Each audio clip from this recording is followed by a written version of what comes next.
Hello. Hello. Hello. Hello, everybody. Merry Christmas. You love me? Not so much right now. No?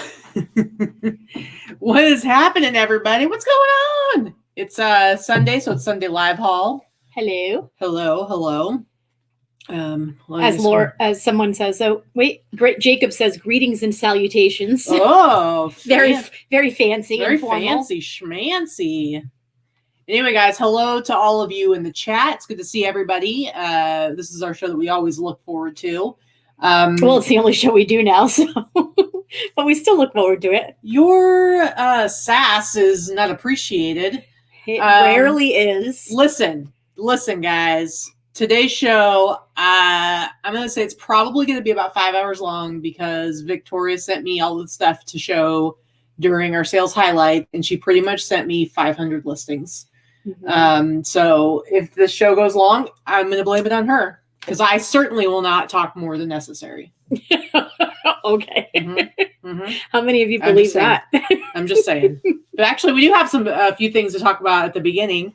First of all, I doubt she's watching because she's probably sleeping right now. But Dana, we want to give happy healing thoughts to Dana.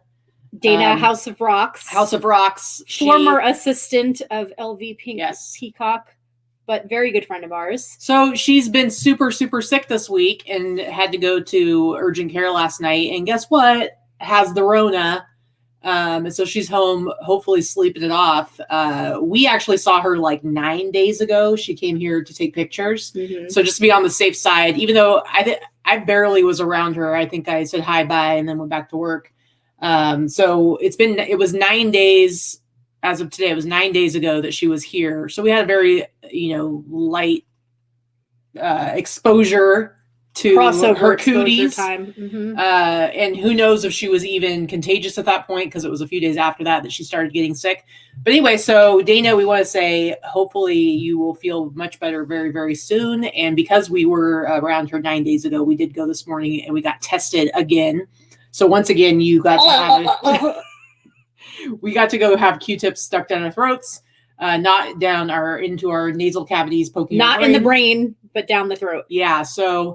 So we did go get tested, but hopefully she's going to be okay. She's just really sick right now. But on the upside, she is not having any breathing or lung issues. So we're really hopeful. We've had some friends really close to us that have been in recovery from COVID. So we're just hoping she's going to be okay. We're getting tested just to make sure because we don't want to be really extra careful, just be on the safe side to make sure that we're not infecting anybody else. Yeah, so. we don't go out very much anyway, but I don't even want to go to the grocery store if there's a chance that one of us is a carrier. And, I don't ever want to be the person responsible for, putting grandma in the hospital. So we're fine. We feel fine. The chances are very slim that there was any type of cross-contamination. But anyway, we hope Dana gets better soon, and this is the worst of it. I'm hoping she doesn't get any worse. Yeah, for sure. And Johnny, her husband, has only felt like he has a very slight cold, so I think he's going to be totally fine.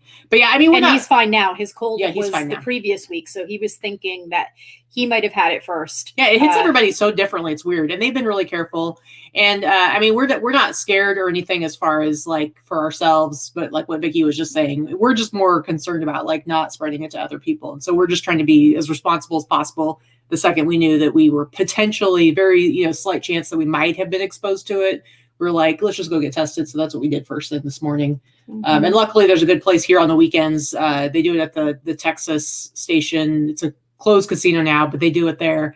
And so they do it's free, and it takes you don't have to get out of your car. And this time it only took us like 10 minutes to get through because there was like no line at all. So in a couple of days we'll be able to see. So yeah, we just want to be on the safe side. That's all. Yeah. And we're having 4 people over here for dinner Saturday night, and I know that's a week away, but again, I don't want to have anybody here if Yeah, we're just being extra careful. So, but I see Nate is in the chat. Nate Rick, speaking of Corona in Vegas. Speaking of the Rona, Nate, tell us how you're doing. Hopefully you're on the other side of it and you guys are both feeling better, you and Elizabeth. But it seems like Nate and his wife are members of our meetup group. Not that there has been any meeting up happening this year because of said Rona. We've had, I think, 2 meetings the entire year, which one of them I tried to do one in July, and we did have a few people attend. We had about 10 people show up, but the reality is we had to wear masks, which is fine. But it was impossible to hear each other and have a conversation. So, until masks are no longer necessary, meetups are on hold. Yep. And, absolutely. Just it is what it is. Has to be. Yep. So anyway, so Nate, I hope you are feeling better. So some good things about this week is we've been getting some presents in the mail, guys. What? Yeah, from Allison, who says hi and bye, going for a ski. So real quick, Allison sent us presents, and I want to say she sent me this awesome poster. I saw a poster roll, and I'm like, is it going to be Jesus on skis? It wasn't, but it was the next best thing. She got me a really cool, awesome movie poster for Forbidden Planet with Robbie the Robot. This is an awesome poster. I love it. Allison. I just need to get a frame for it so I can put it up on my wall. Where's it going to go? You shut your mouth. I got plenty of space. Be quiet. Anyway, shut your mouth. So thank you, Allison. I love it. And you got some stuff from her as well. But, I did. So Allison, I sent her a message last night. So she sent me some things to sell, which is fantastic because we all know as resellers, we love that stuff, right? But she sent me 3 vintage lingerie items. And I said, it's only not weird if a reseller sends you vintage lingerie, used vintage lingerie for Christmas, right? Appropriate. But she also bought me, and I didn't know that you were doing this today, so I didn't bring it up here, so I apologize. But she also got me a really cool green hoodie that has a Dunkin' Donuts thing on it, and we all know I love Dunkin' Donuts. And then we also got this Alaska mug, because as you know, Allison, you may or may not know, Allison lives in Alaska. I tried to steal it.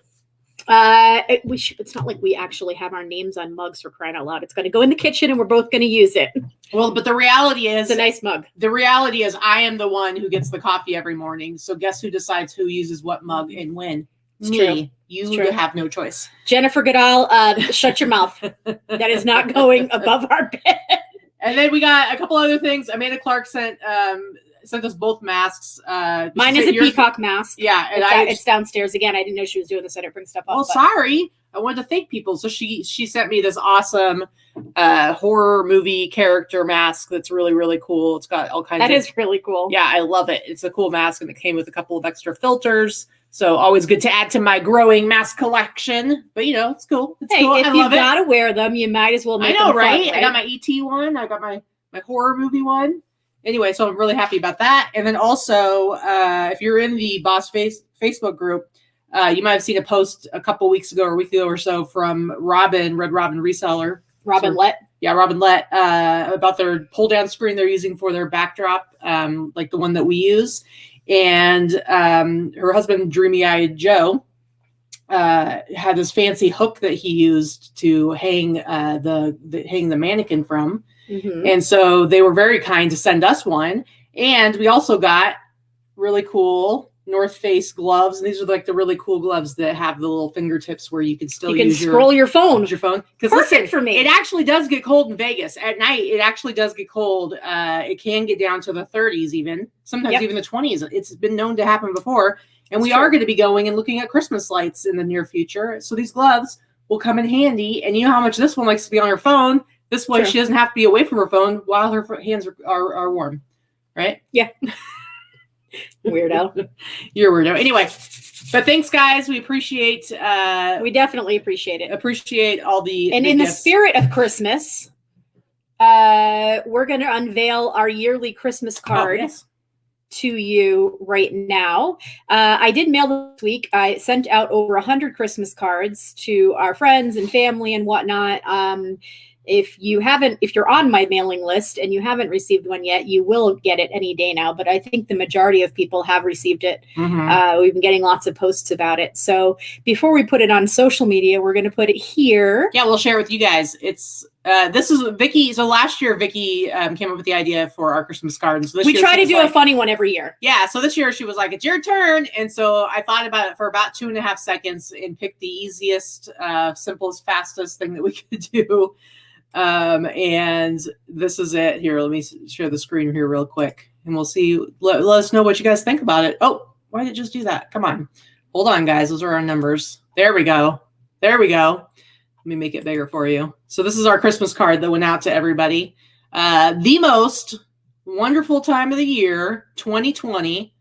And there you go. That's what we came up with. So that's it. Yep. So we sent 100 of these out. Yeah. If you are on the mailing list, like I said, you should have gotten one if I have your address.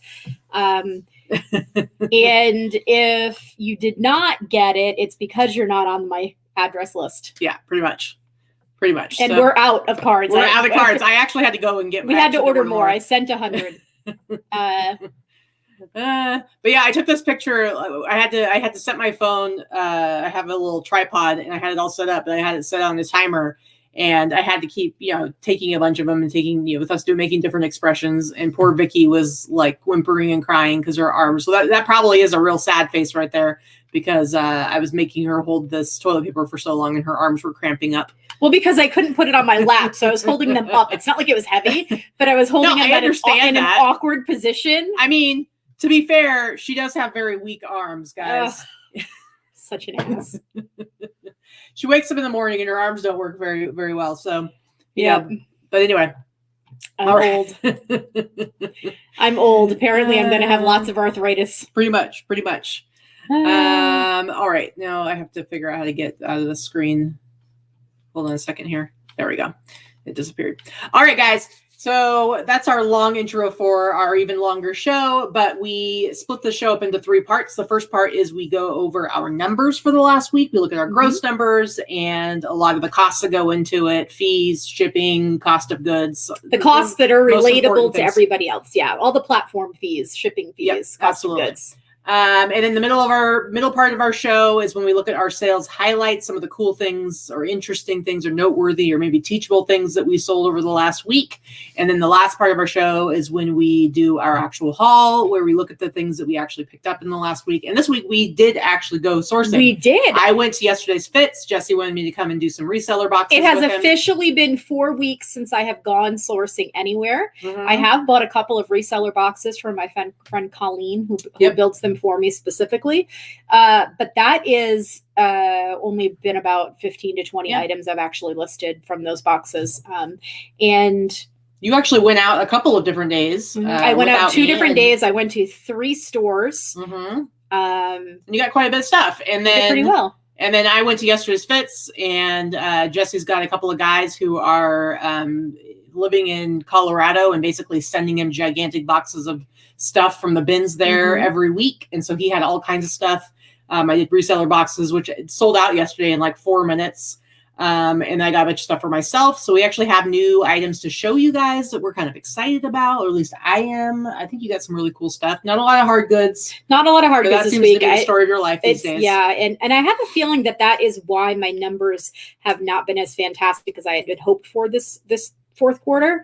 They're still really good. They're still really solid numbers like I've had throughout the rest of the year, but I did not see that like 20 to 30% increase this fourth quarter. And I really think it's because my hard goods game has been off. I have not been able to find really good stuff lately, even on our big sourcing trips out of state. So I think that's it. I think a lot of my shelves are empty.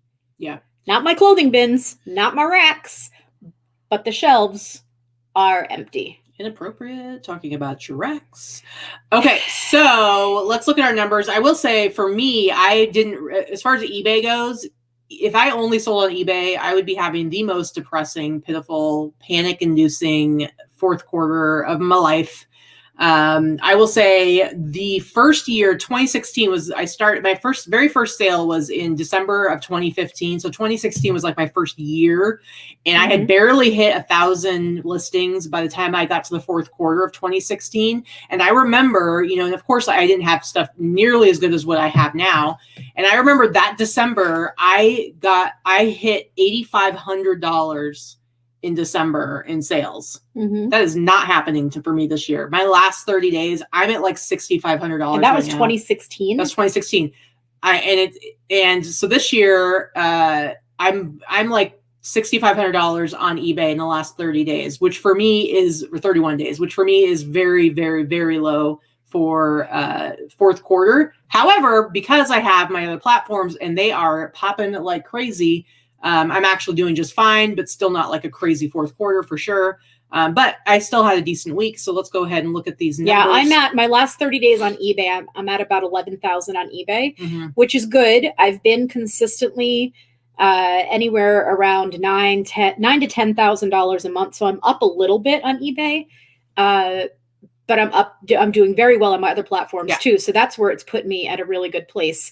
It's, I'm still going to have a very good year overall, but not what I was hoping for in fourth quarter. And let's face it, fourth quarter's over, guys. Like, you're going to have a few more sales for the next few days, maybe. And then you're going to see the drop off right around Christmas. And some of us continue through January. I usually have a really good January, but as far as calling it fourth quarter and what items are, we all know the issues with shipping and stuff like that. So if somebody hasn't purchased it from you by this weekend, the chances of them getting it in time for Christmas is slim.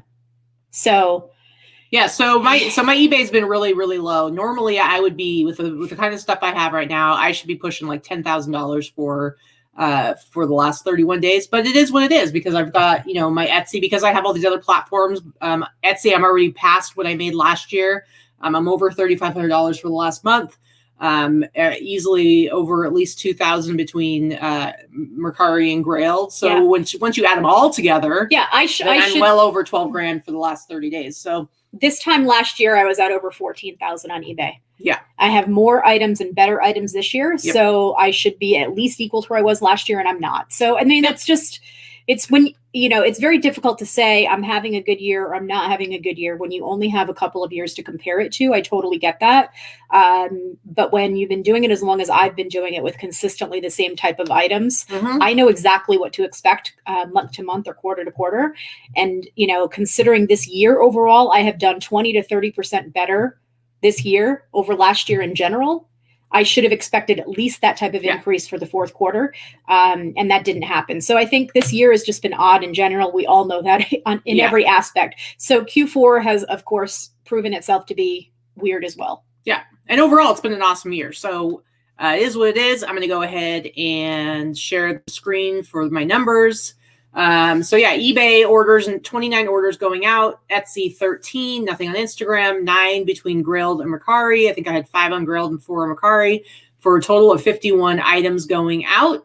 My eBay gross sales didn't even come close to hitting 2,000, which is where I like to be most of the time. And so $1,534.35. I actually, at one point I was at $1,000 for the previous 7 days, which is crazy low for me for eBay, particularly at this time of year. But Etsy, I went over 1,000. Etsy's doing really well for me. Etsy is close to being normal for fourth quarter. I feel the same. I'm getting close to 4,000 for the last 30 days, and that's good for Etsy. Etsy's been very good for me. Instagram, nothing again. And then Grailed and Mercari, both. My numbers are always lower on those platforms, but I'm doing pretty decent with $607 for the last 7 days. And so my total gross sales, $3,209.42. So to be honest, regardless of time of year, anytime I can be over 3,000 in gross, I'm happy. Shipping, $264.71. You can see the breakdown of all the fees there. And then my cost of goods, $435. So my net total sales, $2,152.16. Again, as I always say, if my net can be over 2,000, I'm always happy. My gross average sale price is lower than what I like it to be. It's at $62.93. I like to be at 70 and We're above. almost the same for our gross ASP this week. So I like mine to be at 70 or above based on the stuff I sell, but I did because you pay more. You pay more for your items. Yeah, I did sell a lot of lower priced items this last week, so that brought it down a little bit. And then my net average sale price, $42.20. So overall, I did well. I did fine. Again, just not normal necessarily numbers for that's like a great week for just a regular week for like July. You know what I mean? Like it's not, absolutely. So, all right. And going on to your numbers, which look fantastic. My numbers were very good again this week. So the past 3 or 4 weeks, my numbers have been good. And it's due to the huge increases that I have seen on my other platforms. It's not that eBay I'm having huge increases on. I'm having the big increases on the other platforms. I think after a year on Poshmark, I have finally figured out how Poshmark works. I have 15 to 1600 items there consistently. And I'm finally figuring out not necessarily how the algorithm works, but how the buyers work. I'm finally figuring out that is my platform to send deep discounts and deep bundle discounts for people to clear out shit that I've had for a long time. Even if it's good stuff that I know I can get more money on it eventually, if I'm looking at it for 6 months, I pay pennies for most of my stuff compared to what I sell it for. It's worth it to me to keep it clearing out. So to consistently keep doing $1,000 to $1,500 a month on Poshmark, which is where I'm at now, I think I figured out how to make it work for me. At the first several months, I want to say the first 6 months I was on Poshmark, I hated it. But now that I think I've figured it out, I feel better about it because I feel like the time that I'm investing in it makes more sense. If I can do an extra $12,000 to $15,000 a year, by that being my third or fourth platform, volume wise, that's pretty good. Some people consider that a good part-time selling income in general. So I'm okay with that. So anyway, 46 orders on eBay, 12 on Etsy, 10 on Poshmark, 4 on Mercari, 2 on Facebook Marketplace, for a total of 74 orders going out, $28.92 and change on eBay, $9.60 on Etsy, which is very good for me. I'm almost awesome. at $3,000 in the last 30 days on Etsy, which is very good. $6.26 on Poshmark. Again, if I can do $500 a week on Poshmark consistently, I'm good with that. $78 on Mercari, $50 on Facebook Marketplace, $46.06.59. I will say, I know a lot of people are doing fantastic on Facebook Marketplace. I'm not one of them. I've done a total of about $450 in sales. It is just not a vintage clothing market. It's fine. It's cheap enough. It's okay for me it's free right now. And even at 5% next month, I'm still going to continue putting it there because it takes me a couple of clicks and a couple of seconds with List Perfectly. And maybe it'll pick up as it becomes more prevalent of a selling platform. Yeah. So my shipping is pretty high. I've had some pretty heavy and large items this week. So $509 in shipping, $346 in eBay fees, $81 on Etsy, $125 on Posh, $12 on Mercari. My total costs of $1,074 and change. Your cost of goods are high. My cost of goods is a little bit higher for me, but not too bad, actually. $378. It's usually around 10%. That's actually lower than usual. Usually around 10% of my gross weekly sales. Oh, there you go. So my total net sales over 3,000. So 3,100 for the week. That's good. I'm happy with that. Nice. My gross average sale price is over $62, which is really happy for me. And my net of 42 and change. Yeah, both your ASPs are like really close to mine. So I wanted to make a note of this real quick. This looks like a great week to a lot of people, and I'm not complaining. It is a good week. The one thing to make note of, and that a lot of people are experiencing right now, is the holds that are happening with managed payments because of items not received. So currently I have about $700 on hold with managed payments. Because of items not received. I have no doubt they'll eventually make it to their destination, and I'm probably going to be okay with those items, especially now that eBay has put that extra 10-day cushion in there for us. So I'm not angry about that. It's a little annoying, but it is what it is. But you can totally understand that, like, somebody who doesn't necessarily have a whole lot of cash laying around to all of a sudden have $700 on hold. Yeah, that's frustrating. It's scary. And I think it's only because I do weekly payouts that it hasn't hurt me as much. I'm just not getting my full weekly deposit. It's just, I've had this cushion hitting there. The other thing to address right now, and I've been seeing this in a lot of groups, and I want to acknowledge that it's happening to me as well, is I've been hit with a shitload of returns. Generally, return season is in January, post-holiday, but right now I'm getting a lot of returns, a lot of item not as described returns, which are bullshit, 9 out of 10. And a lot of returns in general for expensive stuff. So then your money is now tied up, and you don't have the item. So your money is tied up for and you're missing out on that holiday sale because it's something that you're not going to have back and be able to relist. At least 3 weeks it's being held, because they give the customer a friggin' month practically to send the shit back to you. But you only have 48 hours to give the refund when it gets to you. But they get as much time as they want to send it back. So that's total crap. Yeah. It's a very flawed system. Someday, hopefully, eBay will get on board with the rest of the platforms and not allow those type of returns for as long as they do. And then my third option I want to talk about, and then we can move on from that, is that I have had a lot of items show up damaged. I've been shipping for 20 plus years. I know how to package an item for shipment, and I know how to package an item well. There are always going to be damaged items, but I will say right now,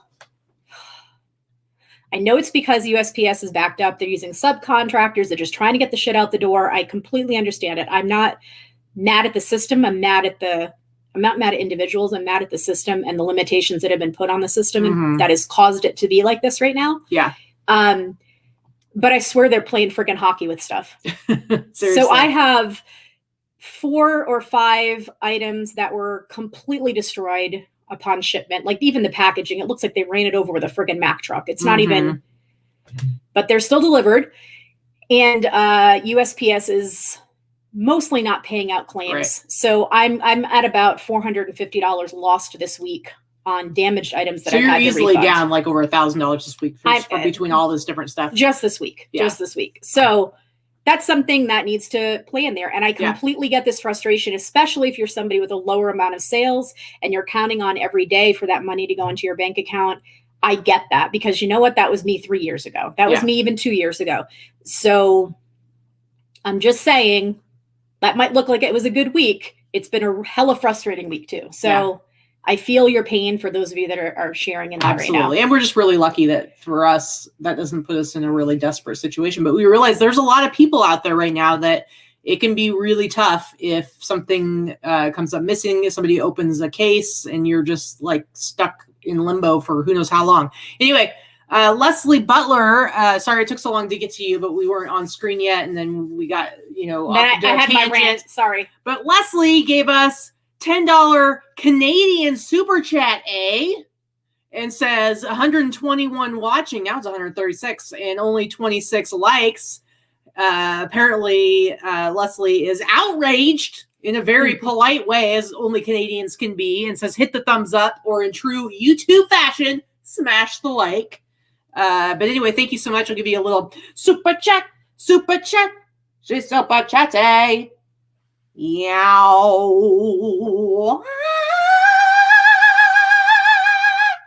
You like that?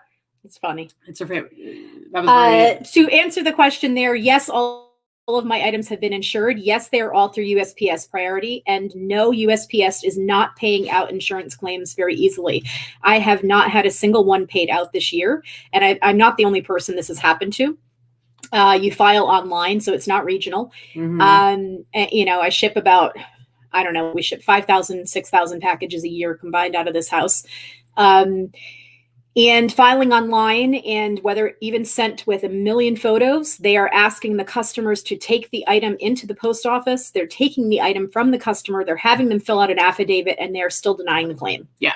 So if you have something that you are concerned about and you want to make sure it is insured, I would suggest getting your label on Pirate Ship and insuring it there, because they are very good when it comes to claims. If it's something that you really want to make sure it is covered. If it's not that big of a deal and you're like, well, it's nice to have it covered with the priority and you're not really that worried about it, then don't spend the money on extra insurance. But if you really are concerned about it, I would suggest you use Pirate Ship and their third-party insurance because they are very good at taking care of any claims. And they will help you. They will walk you through it, and they will take care of you. Yes. And I'm not saying don't use the insurance. I'm not saying don't submit your claim. Your mileage may vary. You may end up getting your insurance claim paid, and good for you if you do. Yeah. I'm not bitter. But you absolutely need to take care of yourself. I'm not thrilled about losing $400 and change this week at all. But I realize the reality is I'm really only losing the shipping that I paid and the item and what I paid for the item itself. That's what's coming out of my pocket. Unfortunately, one of those items was the garage door opener that I shipped to Puerto Rico last week. That cost me $100 to ship. Sorry. And was delivered completely smashed to hell. The box busted open, pieces missing, and then didn't work. Yeah. And I had a fantastic customer, but I still had to refund him. Yeah. And that was a $280 refund right there. So, Kara, I mean, I've never paid for insurance through the USPS. It's the insurance that just comes along with priority. I mean, when we buy labels, it's automatically insured for $100. Right. I'm sure there are some people who pay USPS for insurance. Do they actually have paid insurance? I don't even know because I don't bother to use it. They do, and I pay for it on some items, but Pirate Ship is more affordable. Actually, I think it's cheaper, and it's actually they will. I don't usually pay for anything under $200, but I will pay for. Katy also doesn't sell breakables. Insurance, USPS pays claims for lost packages. Yeah, that you don't have to worry about. So if you're worried about lost packages and you send it priority, you're going to be covered. Yeah, and it's $100 if you're a top rated seller, but it's $100 insurance. But lost packages, you're going to get that part anyway. But I sell a lot of breakables, so if I have something that's over $150 and it's breakable, then I generally insure it. Yeah, for sure. Anyway, so off the rant, I just want you people, our watchers, to be aware of that being a situation right now with USPS not paying stuff. So yeah. And the other thing real quick, I will say, guys, we see a bazillion posts about shipping and stuff not showing delivered and stuff being delayed and all this stuff. The one thing I will say is that for the most part, stuff is making it where it's supposed to go. It's just taking longer. So to save yourself some heartburn and heartache, do not babysit your tracking numbers. Do not look at where your stuff is. Do not bother constantly going and looking and panicking because you see 50 things that you shipped last week are still not showing delivered. Wait, if somebody messages you, if somebody opens a claim, then yeah, of course you're going to have to handle it at that point. And there is extra that eBay is doing. There's stuff that you can do. 10 days, from whatever the last movement has been on the tracking. I'm just telling you, I see lots of people saying that they're looking and they're freaking out because they've got X number of items that haven't been delivered yet. Quit doing that. Quit it. If you've ever been in sales, and I don't mean online sales like this, but I mean actual face-to-face sales, there's something called holding your own objection. So what you're doing is you are creating your own objection by being afraid of something before it even becomes an issue. Yeah. So you're only going to unnecessarily stress yourself out about shit that you have absolutely zero control over. So all I can say is just let it go. Some things that some people have been doing is creating a little form letter to send out when they ship the package to their customer. I'm not against that. Send a little message to them. No bother. Manage expectations if you want to. I haven't done it, but there's nothing wrong with it. Send a message and be like, listen, just want you to be aware, travel times and shipping times are taking so long. Yeah. So, yeah. All right, let's get into looking at our highlights for the last week, stuff that we sold, cool items. Vikki has about 20 million of them. So we're going to jump right into it. And here we go. First one thing Christine says, priority. She thinks priority only insures for $50 now, not $100. I'm not sure if that changed. Someone, if someone can comment in the chat that knows for sure. I haven't looked into that in a long time. Yeah. So I don't know. All right, go ahead. So this is one, not that it's a surprise that it finally sold. 'Tis the season and all. I paid about $12 for this. I'm sure I showed it on a haul at one point. It's Fitz and Floyd. It's a vintage Fitz and Floyd from the Woodland Creatures collection. It's like late 90s, early 2000s, but I think it's late 90s. These are pretty common. What I am going to say is that I priced it very high, knowing it would eventually sell at that high price. You will see if you looked at the solds on this, that solds started anywhere around $25. and $35, $40, whatever. I priced this really high, knowing that eventually the cheap priced ones would sell out and mine would be the only one left, and it would sell. So I think I've sat on this for probably 7 or 8 months, and I'm okay with that. I paid $12. It sold for 104, what you see there, 104.96, and I charge shipping $24.95 because this takes every bit of that amount of shipping because it has to go into an oversized box and it requires a lot of extra packaging and padding. So yeah, my customer happily paid for it.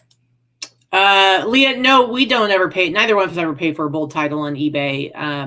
I as a buyer, I don't think I've ever noticed a listing because I had a bold title. So we just don't bother with that. I'm sure maybe there's people that do that and it helps them. I don't know, but we've never done that. All right. Next up, here is this awesome Coors Light Beer Wolf t-shirt. This is one I got at, I think I got this one at Torgum, pretty sure. And I love it. I think it's awesome. It's got this great, huge graphic on the back, and it's just a cool shirt. And I paid $10 for it, and it sold for the price you see there, $69.99. And that's weird how it's not showing the actual picture, but you can see it in the thing. Anyway, this is a 1989 t-shirt, and I always do all of this kind of stuff. So anything that's got kind of like it's very silly looking. Yeah, anything that's got like product placement like this, beer stuff, Coors Light and stuff like that does well. And this isn't for any particular event. I was like, I don't know what this is, but I think it's just like, hey, Beer Wolf and basketball. Not anything specific, but whatever. Anyway, I only have this listed for maybe a week and a half, and it sold for $69.99. Again, I paid $10 for it. So super easy flip. So this was a nice sale. This actually sold yesterday. This item was from the Clothing Vault. Clothing Vault buyout. So it sold yesterday for the full sale price that you see there. This is probably the nicest. I had a lot of fur coats, and I've been selling them now is the time of year that they sell. So this one was probably the nicest fur coat that I had. It sold for $363.71 plus the shipping of $14.95. This actually sold to Alaska, and this is a pretty heavy coat. So I think the shipping actually cost me $22 and change. But luxurious. It is a gorgeous sheared beaver coat. It's beautiful. It's soft. It's luxurious. Luxurious. The reality is that I can't pull off a fur coat. It looks ridiculous on me. I look like I'm wearing my grandma's clothes, but that is a beautiful coat. It's probably the nicest out of any of them that I had by far. And it sold without a question, without an offer, nothing. Yep. That's awesome. So Jacob, you are not well. It's still you. I grouped up. Okay, so this is another one that I sold from the same, also from the Clothing Vault. Now, this one I did take a best offer on for $300. This is a mink, not sheared beaver. This is a mink coat from the 70s. It's dyed mink. It has the tan and then the blonde or off-white dyed. It's leather. It's patchwork. It is ridiculously 70s, but a super fantastic coat, and I love it. I actually think I might have kept this one if it fit me, but there is not a chance in hell that this would have fit me. It's very narrow shoulders. Ridiculous. So all right, next up for me, this is the t-shirt. Mullet. I think I showed this a couple of weeks ago. This was a Torgum t-shirt. This just went up in the last week and it sold very quickly. When I showed this, Vikki was like, what in the hell is that? Who would wear that? That looks awful. And look at this dude's teeth. It's teeth and mullet. It's like the worst caricature. It really is. I don't even know who this dude is, but Jesus, this is awful. It's a terrible caricature. I don't know. Anyway, but I only had it listed for, I think, even less than a week. And it sold for the price you see there, $69.99. Again, I got this one at Torgum as well, so I paid $10 for it. It's awful. Like Leah, I hate it and love it. Exactly. I don't love it at all, but I get the hate it and love it part. It's on a Screen Stars tag. I think it's magical. I always pick up anything hockey. There just isn't as much hockey stuff out there. Almost everything is football and basketball. Mostly, actually, football is probably like the number one thing I find t-shirts and sweatshirts for. But so I personally really like picking up anything hockey. I feel like it sells pretty quickly. So $70 out of 10. So not a bad flip. All right. Oh, jeez, it's awful. Next one for you. So I think I've talked about this a few times, this particular model. There are two different models of this. Conair does not make this anymore. This is the thing that you use in your bathtub. It turns your bathtub into a jet spa. Oh. So there are a couple of different ones. There's one that actually has a rubber mat that sits on the bottom of the bathtub and has the bubbles and it hooks in. Why you're using electrical things in the bathtub, I don't freaking know. Maybe that's why they don't sell it anymore. It's not a recall that I'm aware of. But in any case, these probably sold for $50 or so when they were brand new, when they first came out. But because they don't make them anymore and people like to replace them, they sell for good money. This particular one sold for the price you see there, $97.46. It's pretty heavy. So I did charge shipping on it. I think I paid $5 at a garage sale for this. That's generally what I pay for them. And this one was open box. So somebody probably gave this to their mom or their wife or their aunt, and it sat in the garage. And then they finally put it in a garage sale because, as you can see, all the packaging, it was still all wrapped up inside. I find that whenever you find these, it's always they're always still in the box. Yep. It's like people buy them, they think it's a fantastic and gift. then you pick them up and you sell them for really good money so that they can probably sit in somebody else's Seriously. garage for another 10, 20 It's years. just a repurposed. It's like the regifted gift that keeps on regifting. I don't know. But yeah, they sell really well. So if you see Conair bath spas in the packaging, don't buy them used. I mean, I have sold them used for the parts. But unless you get it for free or something, I wouldn't recommend that. But I mean, just used is kind of icky, in my opinion. But I always find them like that. So definitely. Yeah. Anyway, all right. Hey, shout out to Megan. Nice to see you here off the Instagram. Okay, so next one for me is, you know how I like my ski more Bieber stuff. What is happening this weekend? Inappropriate. Okay, leave it to the chat. Let them be dirty.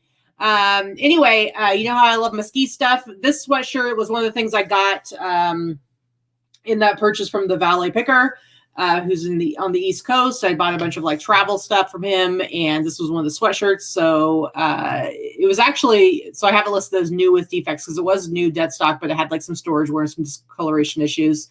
But I did sell it for the price you see there, $69.99. If I remember correctly, I believe I paid $15 for this. I bought a whole bunch of different stuff, but I think this was $15. But I love all my ski stuff. This one doesn't, I guess it's got like some little skiers there, really tiny, but I usually like the big graphics with the skier on it, but it's still a pretty cool sweatshirt. It took a cool little bit sweatshirt. longer. I've had it for however many months now. But sold it for $69.99, paid $15 for it. So not a bad flip. I love my ski stuff. I love it. You like your ski stuff. I do. And I even have some in my haul today. So I'm shocked. How dare you? Go ahead. Show us your grassy clock. What? Whatever the hell that is. Clock. What's going on here? I don't know. They're happy little trees. Oh, okay. Bob Whatever. Ross style, happy little Okay. trees. So I picked this clock up at a garage sale when I went out garage sailing with my friend Britt. I don't know. It's probably like 2 months ago or so now. I paid $5 for it. You see that's the exact price that it sold for. There was no offer on this either. It was $101.36. It probably cost me like $10 to ship or whatever. My smaller items, it's not very big. Does that thing turn or just light up? It just lights up. It doesn't spin. Is it supposed to? No. And this Okay. is like lightweight. It's plastic. I think it cost me like $10 to ship it. Anyway, that's it. Sold for $101. I paid $5. Ugly as hell. I don't know who likes these I things. think it's pretty awesome. But I know they sell. And, I knew right away when I found it, I was happy to get it for $5. I feel like it's perfect for like if you had a cabin somewhere. Yeah, it's very lodge-like. Mm-hmm. All right. Next one for me is this Carnegie Tech. Oh, was that a short sleeve sweatshirt looking thing again? Yeah, it's another one of these short sleeve sweatshirts I got from that big haul I did like a month ago or so, a little over a month ago. I remember I'd gotten like 125 pieces from the East Coast. This was one of them. I'm telling you, I think this week I passed the red mark, so I am now making money on that haul. I got 125 pieces for $1,100. I think I've sold like maybe like close to 20 pieces and made my money back already. It is selling like crazy, and this is one of the pieces that I liked more than the rest. But overall, it was pretty much all filler that I would say, like kind of mid-level filler for my store that I kind of had to slog through to get listed. But man, it's been selling even faster than I expected it to, and I'm like making profit on everything. But this is one of the things is this 1960s Carnegie Tech sweatshirt. Tech wear, tech geek stuff sells. Well, that's the school name of the school. I wouldn't exactly call it. All right, whatever. Still geeky. Anyway, this is Carnegie Mellon, the school, which used to be called Carnegie Tech. And so this is just a really cool old school surfer style short sleeve sweatshirt, very tiny, but super cool. Love it. And I sold this. I took an offer for $75, but I basically paid a little over $8 per piece in that haul. And so this one was $8 into $75. So not a bad flip at all. Not bad at all. Not at all. It's nice and worn and faded, but definitely a good flip. So Leah made a comment in the chat. Yeah, Leah, I saw, can you highlight her chat? She just gave one of those clocks back to a vendor. You had that on top of your jewelry curio in your shop. I actually looked at it last time we were in there last month. But you had it priced at 50 or so. So I remember like, that wasn't enough room for me to flip it. But yeah, that wasn't a bad price for it for resale. Yeah. See, you need to be putting your crap online. It's tough because, Leah is the one that owns Gracie's Vintage in Kingman, Arizona. And we stop by there whenever we go through to go somewhere else in Arizona. And so she's got an actual brick and mortar, but she's also putting more and more stuff online. And there's just certain things that it's a challenge depending on what it is that you're selling. Mm-hmm. Now, I think brick and mortar is excellent for vintage streetwear and the kind of stuff that I sell. But when it comes to some of the hard goods, to get the full value, you're probably going to be a lot better off selling it online, or at least making it available online, because it really, you're just waiting for the right person to find it. And if you're in a physical location, I get it. She runs the shop by herself. It's like, you got to find the time to put stuff online too. She says she knows. I'm just kind of telling this to other people because, you hear about people wanting to open up shops. And I would say that the one thing that's going to do really well in an actual brick and mortar is going to be streetwear, and it's going to be vintage clothing. The rest of it's like you have to supplement that with online. Even as well. The vintage women's clothing is a tougher sell in person in thrift stores. It's because it's such a slower sell in general. There's a reason why I don't have a shop. You got to find the right person that's the right fit. I mean, that's different when you have a dress. It's very different than a t-shirt. A t-shirt, yep. Which is or a jacket. Very easy to size to people. And but yeah. Anyway, all right. So what did it tell us about this? So this is I just wanted to leave this as an example for, I don't buy a lot of plush. I don't buy a lot of new-ish, plush or toys, because they don't always have enough of a value for me to flip them. And I know that there are other people that do very well with plush. I'm only going to buy it if it's going to bring me like $40 or more usually. But I think I paid $3 for this at a sale. I'm not sure where I got it. I actually can't remember where I got this. I've had it for a little while, but it sold with the price tag on it and everything. Original Disney Store price tag of $29.50, but it sold for $70. Nice. Plus buyer paid shipping. It moves. She does like a little hula dance. She's cute. I tested it. Very cute. But I was pretty happy with that. I mean, I know I paid less than $5 for it. Yeah. Real quick, Tommy, we're not watching the new Hardy Boys, but I will say because Vikki and I both sell vintage clothing, we love it anytime we get to watch a movie or a television show where their clothing is stuff that we would be into. Right now we're watching The Crown, and I love it just because I like clothing from that era. Katy, not so much, but I love it. No, but I just started watching Law and Order, the original Law and Order, starting with the first season, which is 1990, and some of like the streetwear and stuff like that people are wearing, the cast is not the cast, but like extras and stuff like that. It's just fun. You're drooling over it. Yeah, well, it's just fun to be like, man, I wish I could go back and just grab that and bring it back here. Look who's in the chat there, who we haven't seen in a while. What? Are you talking about Susie Biatch, my favorite Biatch ever? Yeah, she says, I had a vintage store. The overhead was brutal. Online is the way to go. Yeah, it's got to be something. It's got to be pretty specific, because like Yesterday's Fits, those guys do fantastic. They do fantastic, but they sell a lot of their stuff online. So it really just depends. It's a lot of work. All right.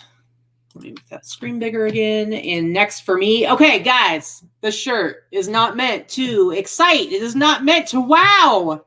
Other than the fact, I guess, that I sold it.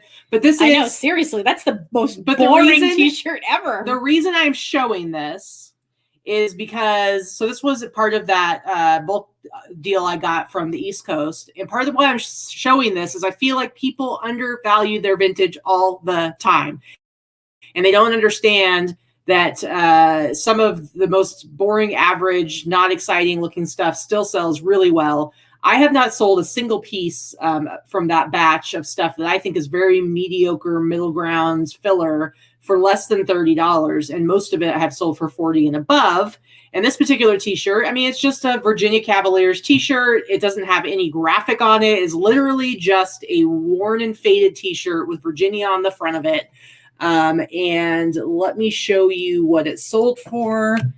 We're going to use flippertools.com, and I have a 10% off sale. I actually sold for $40. The guy wanted to know if I would take 40, and so I had to price it at $44.44 so that it would be the right price. But anyway, I sold this for $40. And somehow the most boring shirt ever you still managed to talk about for 5 minutes. Well, because I'm trying to make a point. I'm trying to make a point. See how easy it is to do that, to get her mad? I'm trying to make a point to people that there is a lot of value. And I find the most amazing t-shirts all the time, even on eBay and Etsy and stuff like that. They have great graphics. I could sell for even more, and people way underprice it. And this here is just a plain t-shirt. Sold it for $40. I paid $8 for it. Okay. So yeah. Yawn. All right. Rude. So rude. Go ahead. Here's another one. So this, I think I paid about $5 for this vintage heather gray sweatshirt. Nothing special about it. It's a brand, it's like a basic Delta, like a blank company. And it had Pebbles and Bam Bam embroidered on the chest. That's it. Yeah. That's it. I thought it was cute because you never see Flintstone stuff, right? So it sold for. Oh, you want me to show? Yes. Here we go. $99.95, $100 for a basic crew neck sweatshirt that I think I paid $5 for. I don't really even know why I priced it that high, to be honest with you, because I'm looking at it going, when I got this, it sold yesterday. Worked. When I got the sale yesterday, I was like, I priced it how high? I have no idea why. Yeah, but it sold, and I think it's because there was nothing like it. Yeah, well, and heather gray is really popular. Like, the color's popular, and it's simple, and it is Flintstones, which, yeah, in streetwear, it always sells well. So, and there's not a lot of it. It's not like it's Disney. There is a bazillion Disney things. With Hanna-Barbera. Or Looney Tunes or whatever. Anyway, okay, next one. If you like cows, guys, if you're into cows, let me tell you that again. This is my new favorite. Now you like cows. My new favorite subject matter on a t-shirt, because I swear every time I have one, it sells, and it sells really well. This is an awesome t-shirt. This is my second cow t-shirt I've sold as of recently, and I just listed a new one this last week. We'll see how that one goes. But come on, he's a pretty cool cat, pretty cool cow cat. Vermont Country Cyclers. It's just a cool cycling t-shirt. Nothing crazy, but just on a Fruit Loom tag. It's from 1989. So again, note this tag. Generally, you see this on 90s t-shirts, but it does show up on 80s t-shirts as well. So this tag's actually from the late 80s into the 90s, but this is an 80s t-shirt, as you can see from the date right there. All right, so this t-shirt I sold for, I love this shirt. I think it's really super cute. Let's see. 10% off of that. I sold it for $62.99. I got this t-shirt at Torgum, so I paid $10 for it. Flipped it to $62.99. Apparently, you now are into bicycling cows. Well, I like bicycling shirts. Now I love cow shirts. So you combine them together. The only thing better would be if Jesus maybe was riding the bicycle and the bicycle at the same time. I don't know. Or maybe jumping a row of cows. Sandra said on a bicycle. That one moved for a lot of money. Here we go. Yep. But yeah, I only had this listed, I think, for a few weeks when it sold, a couple weeks. So not too shabby, kids. If you're into cows, they got a t-shirt for you. All right, next if you're up. into cows. So this should look familiar to Leah, who's in the chat. I picked this up at her store about a month ago. I got it listed. It was listed for less than a week. She had it priced, I think, for $40 in her store, and I think she sold it to me for $30, maybe $35. And I sold it after it being listed for about a week. Nice. Maybe 2 weeks. Yep. And for you? Sold for $99.95. I knew that it was going to be a pretty good seller. I knew it was a good vintage rain spooner. Mm-hmm. And I knew it was going to sell on Etsy for the better price because there were a few on eBay that were priced too low. Yeah. But I knew that it was worth that, and I was willing to wait out the lower priced ones on eBay, but I didn't have to. It ended up selling for a full price on Etsy. Yeah. Megan, that Virginia shirt actually sold on Etsy, but I will say eBay and Etsy both do really well for selling vintage t-shirts at good prices that would never be even looked at on Instagram. So Instagram, you know, when you're selling on Instagram, it's the audience there is really looking for kind of cooler, more hyped stuff. But man, you can really make a good living just on eBay and Etsy with cool vintage stuff.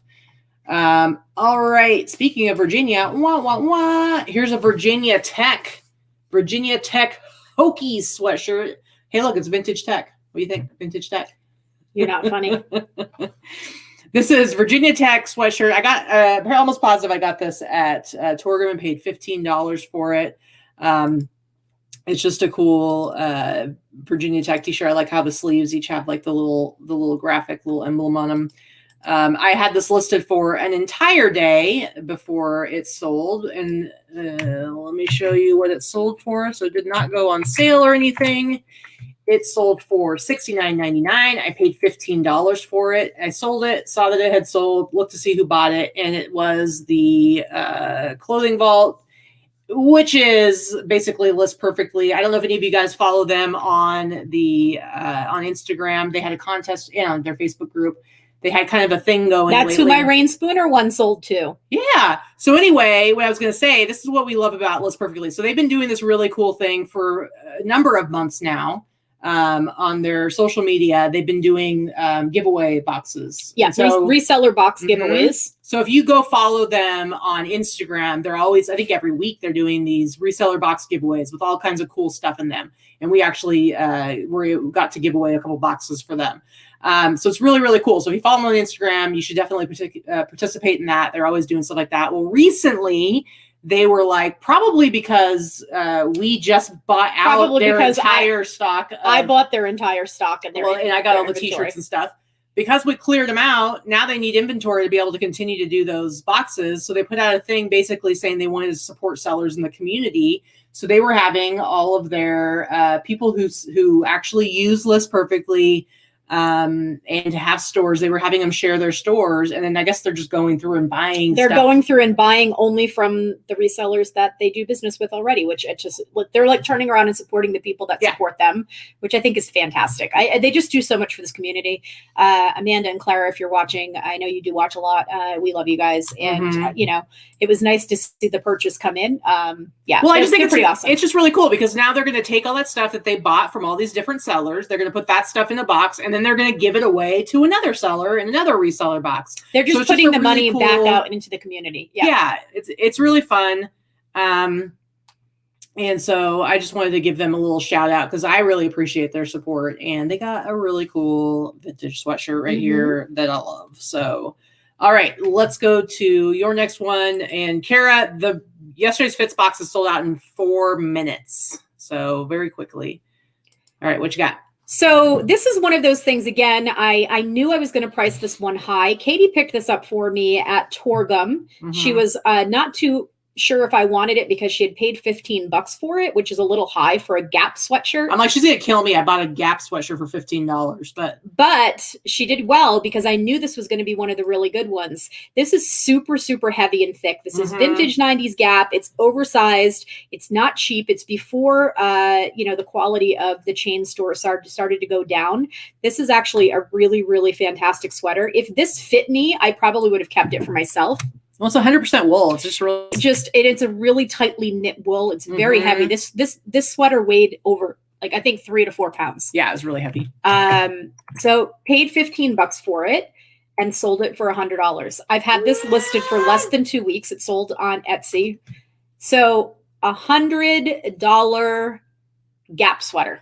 Yeah, it's super awesome. And that's where sometimes you just have to look past. I mean, and I'm not saying the Gap's bad. It's just like $15 for a used sweatshirt from the Gap. Yeah. But I wouldn't have cinched it, Jacob. I wouldn't have cinched it. You've never seen me full length, but I'm very busty. It would have looked ridiculous if I tried to cinch it. It's that just belt it, just cinch that it. boxy shape is not flattering on someone that has big boobs. That's all I'm going to say about that. It would have looked like I was wearing a tent. No. That's why Katie's laughing. She's like, just belt it. Well, because I always say that, belt it and cinch it. It's just, I think that it's just funny. It would have looked funny. All right. Next one for me is this Pit Panther sweatshirt. This again came from that bulk buy from the East Coast. So I paid about $8 for it.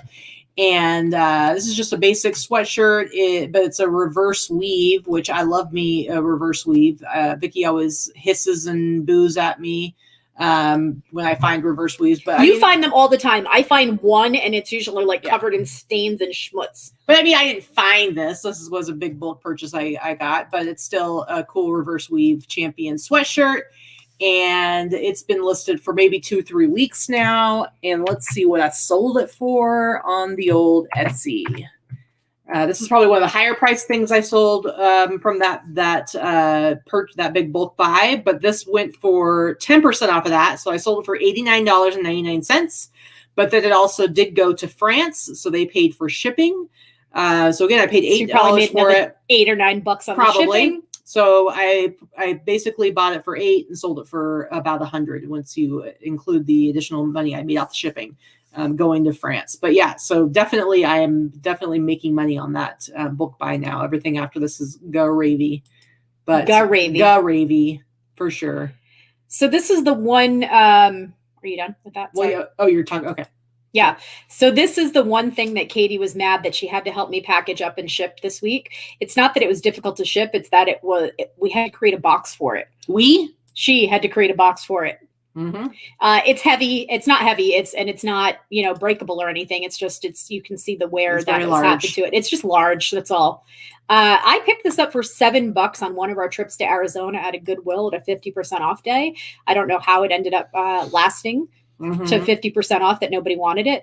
Because I knew it would sell. And it has all these little cardboard accessories and furniture and stuff. It's really cute. It is really cute. It doesn't have all of them. It's missing a bunch of them, but you can see what it has. And the description was pretty clear. And I paid $7 for it. It sold for what's happening? Ooh, sorry. What the hell are you doing? I got real excited and went a little crazy. All right, let's see what it went for. Sold for $129.95 and buyer paid $24.95 to ship it. It did cost me $35 to ship it because it did go to the East Coast. But I usually charge a flat fee for shipping, and sometimes I make a little bit of money on the shipping fee for big stuff, and sometimes I lose a little money, but I know that I'm getting a good price for the item. I don't mind losing a little bit of the money. I don't do free shipping on heavy items. There's no need to. People are going to pay for it, especially when there's not a lot of them out there. Yeah. Annette, what she does is she buys the shit, and then when she sells it, I'm the one that has to package it for her. So, yeah, or help me package sometimes. She's kind of a jerk like that. Anyway. All right. Yeah, Kara, damn those East Coast folks. It might have gone to somebody in Florida too. So, Yeah. It was, it was a cute little buy. I love this type of stuff. I mean, I've also buy like the Barbie dream houses. I've bought those. Katy has dismantled those suckers for me. Yeah. They still sell. Horrible. Barbie collectors or Barbie collectors. They do prefer, if this were in pristine condition, I probably could have gotten $200 for it. But clearly it's got some wear and it's been played with. For sure. All right. Next up for me is this awesome Judas Priest t-shirt. So this is from the big buy I did from Barry a month ago. Again, I bought 36 t-shirts for $2,000. I am very, very close. I think I'm maybe one t-shirt away from breaking even. having only sold not even 10 of the t-shirts yet. So it was a very good deal for me. Obviously, it's not like crazy fast flips, but I will be making good money once I finally sell all of it. But this, you can see it's a sleeveless shirt. It was made that way. It's got some wear. It's a medium, so it's pretty small, but come on, it's Judas Priest, guys. I mean, come on. And yes, Megan, Barry, as in Afro Vintage. Yeah, yes. He's our buddy here locally. Yep. I buy from him a lot. Katie buys from him a lot. I have a few times too. Yeah. He usually throws in a few good things for me when he finds them. He likes to. He actually will come over to our house, and it's awesome because then I get to shop. He brings a stack and lets us shop. Yeah, it's pretty nice. Anyway, Vikki usually won't buy much though because she doesn't like to spend as much money as I'm willing to. I'm cheap. It's okay, you can say it. She's very cheap. You're the Jewish one. All right, so I paid $2,000 for 36 shirts, so it cost me about $55 for this shirt, and it sold for 10% off of that, so $269.99. So $270 for the shirt, I paid $55 for. So like I said, I'm just about at the break-even point, real close to it on this batch of t-shirts, but such an awesome one. Anyway, for $270. Oh, see, so Megan says, I love Barry. He saved my ass at the virtual flea. I didn't have a rack, and he gave me 3 of them. That sounds like dude. Barry. That sounds like Barry. He's a really good dude. He's a nice friend, a nice person, and he's a good seller too. Yeah. Yeah. It's nice to be all of those things. Absolutely. All right. Next one for you. So this was a Poshmark sale. I picked this up on our last trip to Arizona. I paid $15 for this. I think this was probably one of the most expensive things I had purchased. And it sold for $145. It's triple fat goose. It's a woman's jacket though, and it's not super desirable as far as being a women's jacket. There were some that had sold even cheaper than this, but I was pretty happy to go from 15 to 145, and 145 on Posh is a good sale. But it was reversible. It's purple on one, solid purple on one side. You can see it in the collar. And then it's got this purple animal print thing on the other side. It's really cute. It just, fancy. I was super excited to find triple fat goose, which I never find, first of all. But then I was just a little bummed that it wasn't a men's jacket that would have sold for a lot more. That's all. Mm-hmm. Very nice. So I was pretty happy. All right, next up for me, here's my one grailed sale to share. Again, this is from my East Coast purchase. This Duke lacrosse. That's a good picture. Hoodie. It's funny. I sold thank you very much. I sold 4 hoodies this week, so it was crazy, and 3 of them were from that particular haul. I got a bunch of different hoodies. And so this one I sold for $87. Again, I paid $8 pretty much per piece. So $87, not too shabby.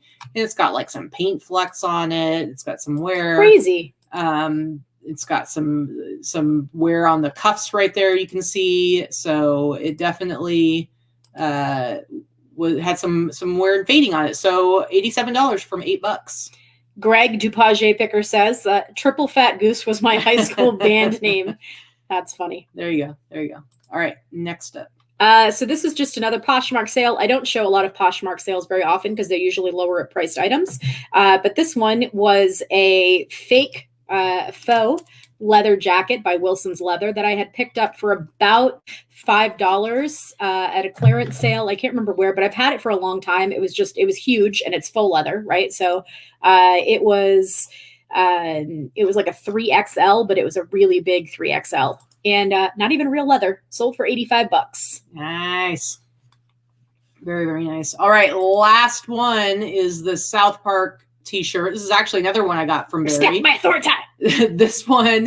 This one is actually from a trade I did with Barry. I had an awesome Coneheads crew jacket that I had picked up in a bulk purchase from another seller, and Barry really wanted, and so we made a deal. So really, I mean, I paid I got the jacket in a bunch with a bunch of other stuff in the bulk thing. I never sold or never listed it or anything like that, because I didn't even know how much I was going to sell it for.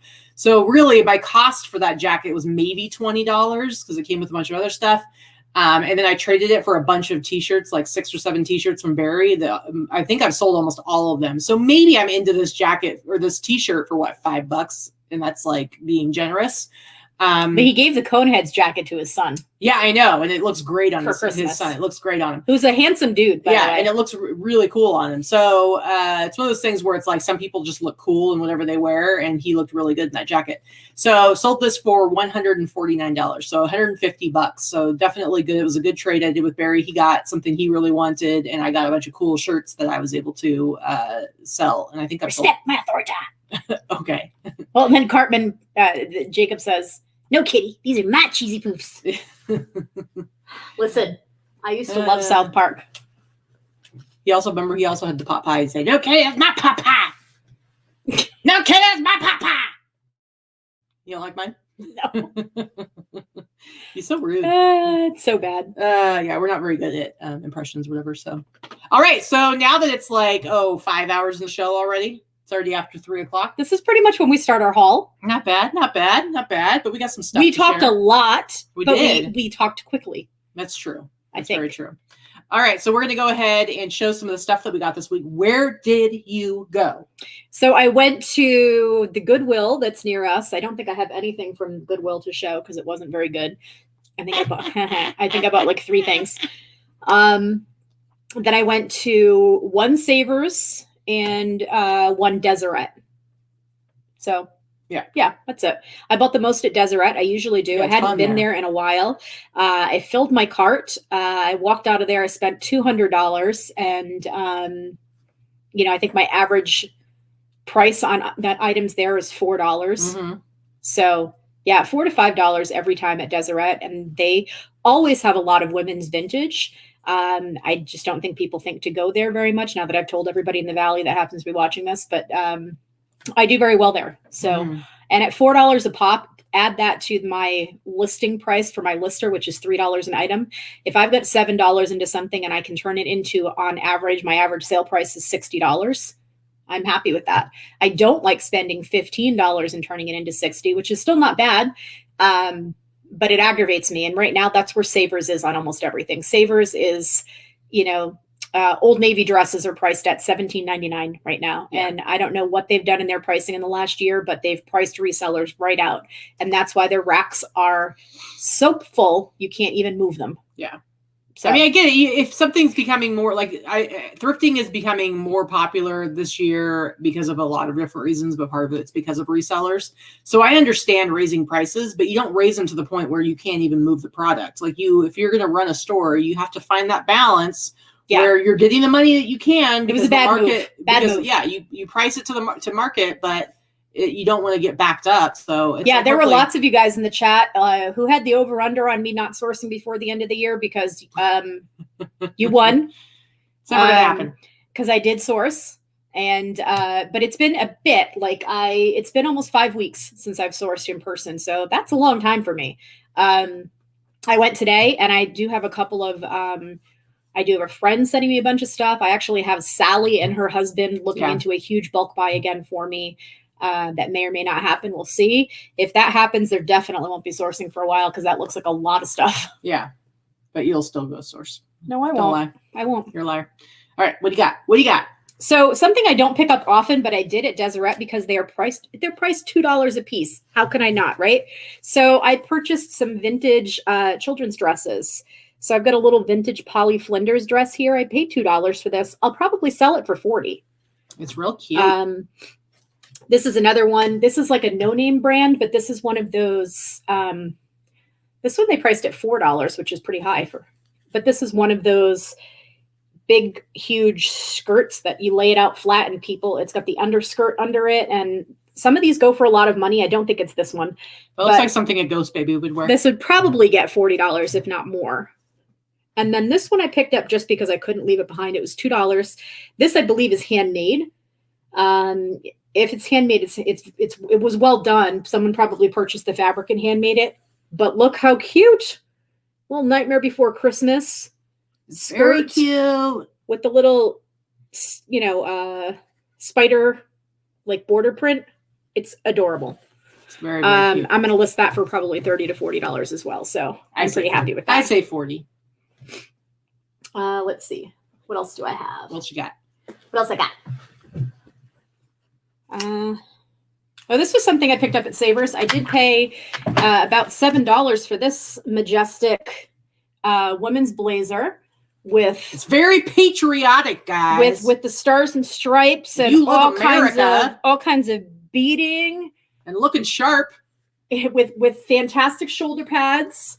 So it's got this big boxy boyfriend fit blazer action happening. You think their boyfriend is Uncle Sam? It could be. It could be. I think so. I mean, you've got some. If you love America, yep, you need this blazer. I paid about $7 for it. I expect to list it for probably like 60 or so. Mm-hmm. Let's see what else you got. What else you got? Move it along. Come on. Yeah, this is another one I paid about $7 for. Typical vintage oversized cardigan sweater with some bright colors, vintage 90s. These are the types of sweaters that I sell for about $45-50 all the time. Mm-hmm. Very nice cardigan. Let me know if you see anything in the chat that needs responding to, if there's any questions. All right. I've talked about this brand before. This is not vintage. This is actually a current one. But this is a nice brand of clothing. This was $4 at Deseret. As you can see, a lot of things at Deseret are $4. But this is April Cornell. April Cornell is known for that romantic, floral, long type of dresses, especially the 90s dresses. Those are more like the slip dresses, which are real popular. Like you'd wear it with like, now some punk girl would wear that 90s dress with a leather jacket and some Doc Martens. Even then they would too. More like that whole Courtney Love, dirty punk rock girl with the romantic look dirty underneath. Punk rock. Now this is a little bit more of what would be called like cottagecore. So romantic cottagecore type of floral dress. I'll probably look at Sandra cottagecore before I even said it. She knows. Good girl. I'll probably sell that for $60. Weird. Megan, where do my sweaters and cardigans like that sell the best? Probably on Etsy. Yeah. Etsy and eBay. Etsy's really good for sweaters and I do a lot. Sweaters and sweatshirts do really well on Etsy. Let's see. I've got another cottage core type of dress. This is vintage. This is 90s. The brand is irrelevant. I don't even know what it is. It's some weird 90s brand. But it's got this, the special. Floral with the big deep V with the modesty panel. It's got the skirt with the pockets. But wait, there's more. The matching belt with the really ticky-tacky brass gold belt buckle. I feel like that's a dress where, like, if I'm watching, like, an episode of, like, 60 Minutes or 48 Hours, and it's about, like, a murder from 1988. But that's what she was wearing. She murdered her husband. And she was wearing this fantastic dress. And then it's like their family photo, and that's what she's wearing. That sounds about right. Really, she's a murderer. Yep. Yep, that's pretty much. You should probably put that as a keyword. Murderer dress. 2020 murderer dress. Anyway, so that's will probably sell for like $60 to $70, that type of dress. I really am determined to get on Depop this next year, because I know that a lot of what I sell, a lot of these clothes, like that whole cottage core look, a lot of the vintage things that I'm talking about, like you'd wear a dress and then throw a leather jacket over it and wear it with some Doc Martens. I know that type of style and type of things that I purchase, my type of vintage that I love, is what is catering. That's the audience I'm catering to. I just hate that Depop has only 4 photos allowed, but I can't do it. I will be there. Yes, Miley Cyrus is absolutely resurrecting Courtney Love right now. And let me just say, that girl has a set of pipes. I don't like pop princess Miley Cyrus music, but I like Miley Cyrus as an adult. I think she's fantastic. I like her. Is it my turn? Yes. All right. So I got a whole bunch of stuff from Jesse at yesterday's Fits. Like I said, he's got a couple of guys he sent out to Denver. They're pretty much just shopping the bins there and sending him back like huge boxes of stuff every week. Because people weren't selling to him in town. He wasn't getting enough inventory in. And so he wanted me to come in and help him put together some boxes. And who had the bet for an hour and 18 minutes? You made it a long way. Phone confiscated. We were taking bets on the boss. Anyway, sorry. It's just very distracting for me. I need to be able to ramble and rant without distraction. Anyway, so I haven't really sourced from Jesse in a long time because he wasn't getting in as much stuff. But now I think I'm going to be going in there every week. We put together 15 boxes. They sold out in 4 minutes yesterday. And then I shopped it up, guys. So let me show you some of the cool stuff I got. I will say there were a number of pieces. There were like almost 30 pieces that I did not put into boxes because there was definitely stuff that went into boxes that had like, needed to be washed, had some issues, blah, blah. But there's some stuff where I was like, I feel like people aren't going to get it. If they get this, they're going to be like, what the hell is this doing in my box? But you know what? I didn't mind paying $10 for it myself. So here I have this Grand Canyon shirt. You can't really see it, I don't think, very well in the picture. It's super yellowed and stained. It's really yellow. It's really yellow. It looks like it's supposed to be off-white. That's how yellow it is. Yeah, it looks a lot better in this lighting right now. But let me tell you guys, it's kind of gross and yellowed and stained. And of course, she's going to hold it right next to my freaking face. Sorry, I'm really not trying to. But this is an example of something like I didn't think it was good enough to go in one of the boxes, but only because people would not get it. And I am going to bleach the shit out of this shirt along with the rest of my whites. And I'm going to go ahead and sell this for $40 to $50. And so I think it's a fantastic shirt. I like hiking stuff, outdoorsy stuff. And this is a really cool one. So, and this is on a Hanes tag. This is an 80s t-shirt right here. Really cool shirt. I love it. It's just filthy. I'm just going to chime in the chat for 1 minute because my music people are talking over here. Jacob and Greg. Greg definitely listened to Miley Cyrus's new stuff. And I saw that Key Lime Kisses did too. She's her Metallica cover, her Courtney Love cover. She's done some stuff that is actually really, really good.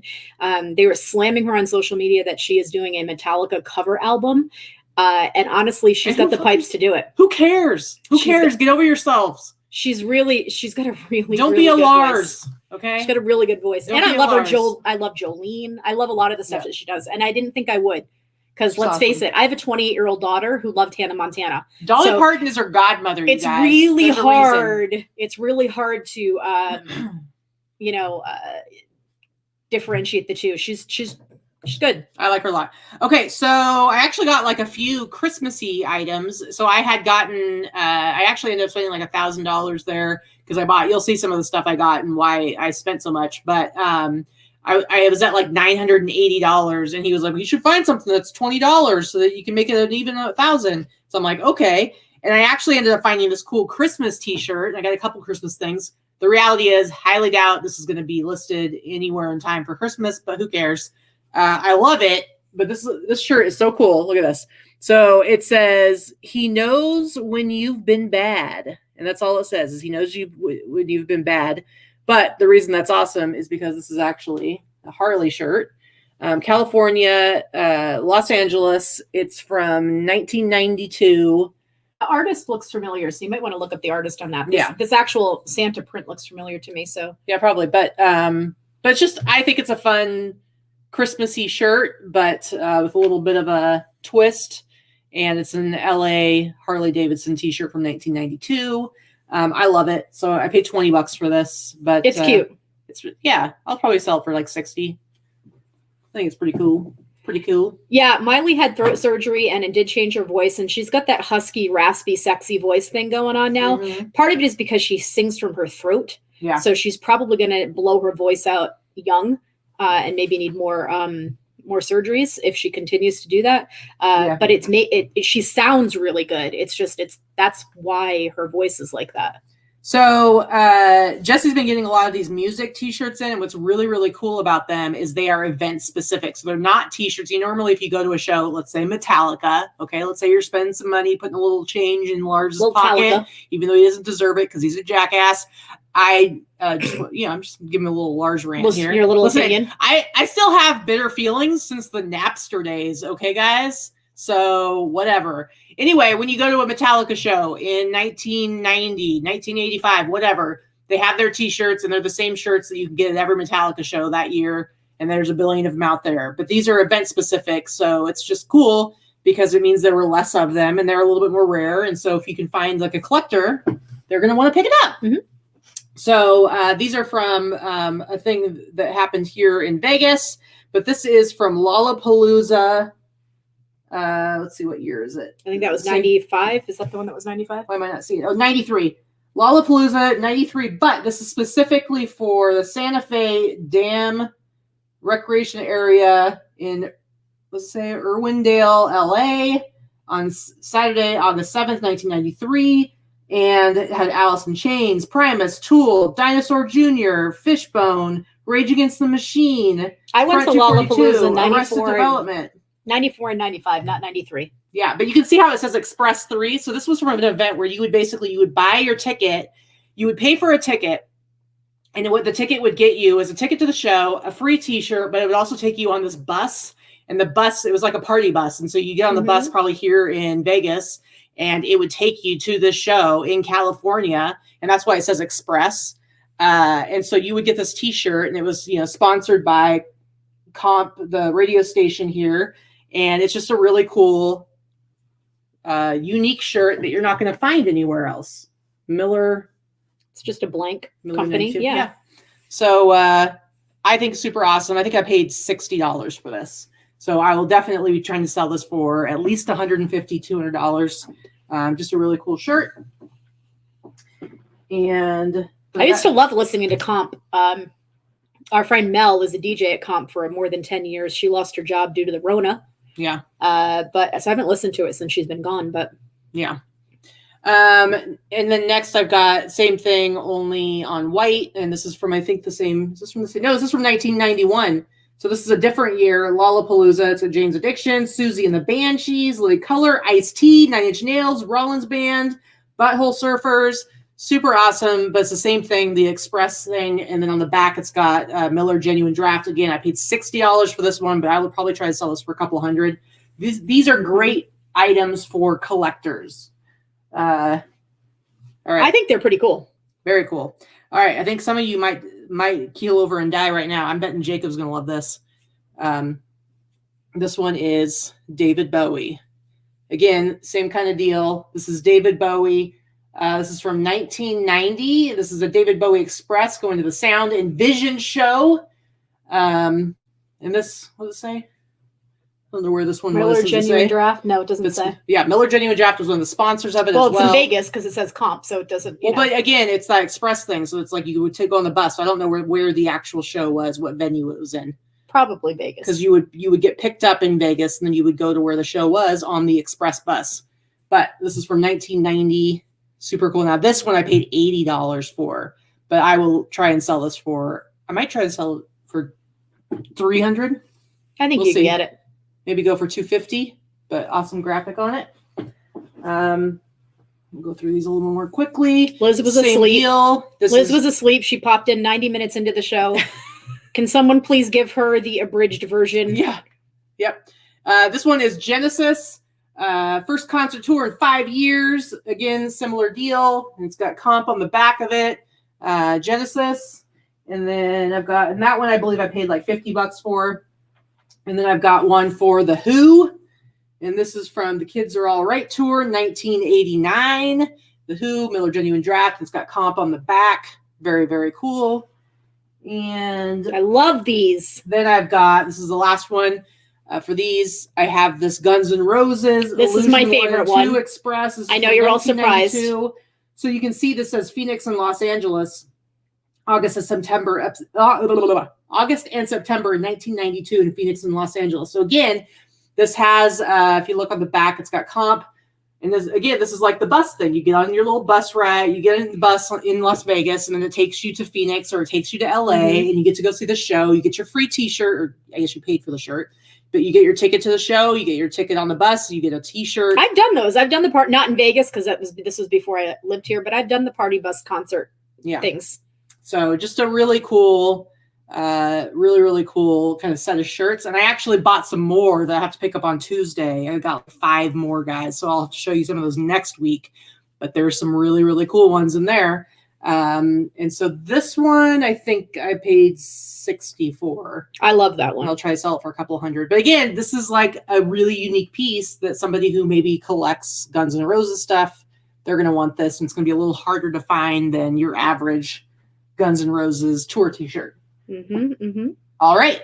You go ahead. All right. Let's see. A couple more boring sweaters to show you, I suppose. But this is just a vintage Anderson Little. Look at that. Anderson Little Company. Just a vintage wool V-neck, preppy old man kind of sweater. I'll probably sell this for about $70. I paid, what did I have that tag there? $5 for that one. I've got a couple more sweaters just to show you the kind of things that I pick up and what I sell them for. This one is vintage. This is like a Sears. This is like a big shawl cardigan type sweater. So it's got the pockets in the front. Again, this is like an beige oatmeal color grandpa sweater.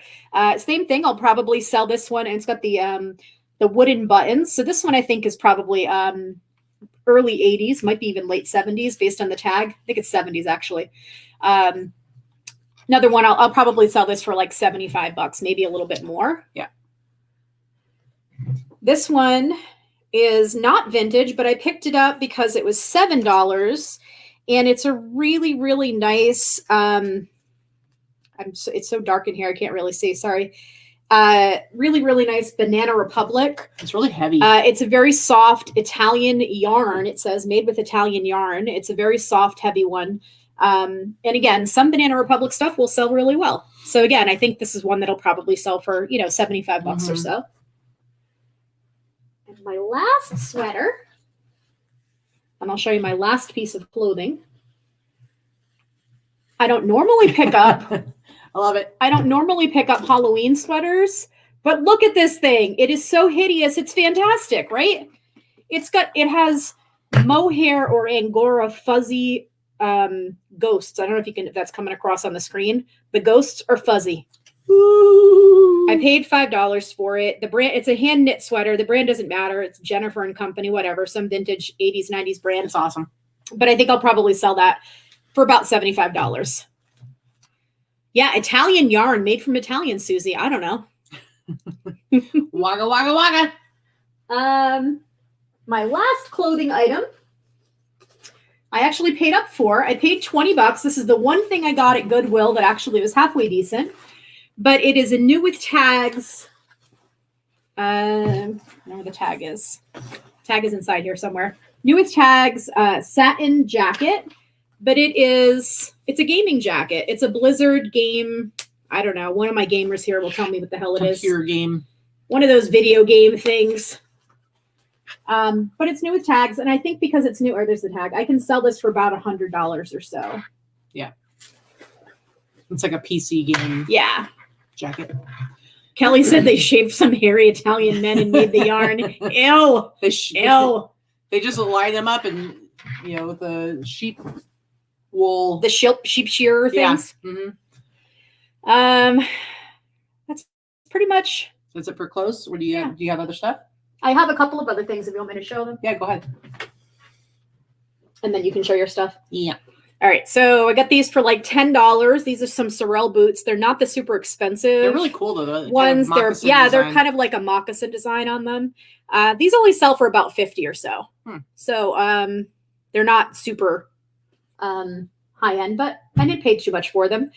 These I paid $8 for. These are just Puma, but they're the Ferrari Puma sneakers. So they've got these weird off-center laces. They're kind of like driving shoes sneakers, and they've got you can see the outline on them.